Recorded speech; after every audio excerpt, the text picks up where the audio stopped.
नमस्कार. एका रकमेवर 3 वर्ष 10% वार्षिक दराने सरळ व्याज 900 रुपये आहे. मूळ रक्कम किती किंवा मुद्दल किती?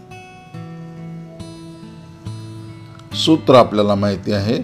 सरळ व्याज बरोबर P गुणिले R गुणिले T भागिले 100.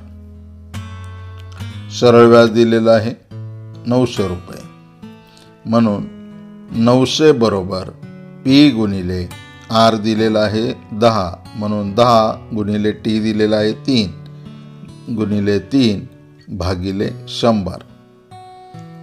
10 गुणिले 3 केलं तर 30 येईल. 30 गुणिले P केलं तर 30P होईल. म्हणून आपल्याला मिळेल 900 बरोबर 30P भागिले 100. P ची किंमत काढायची. 100 इकडं भागिले तिकडे गेल्यावर गुणिले होतील. 30 इकडं गुणिले Pला ते तिकडे गेल्यावर भागिले होतील.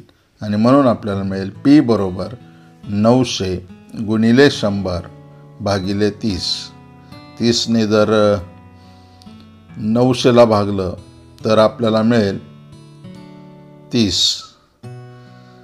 30ला परत 100ने गुणलं तर 3000. आणि म्हणून P बरोबर 3000 रुपये, म्हणजेच मूळ किंमत किंवा मुद्दल 3000 रुपये होईल.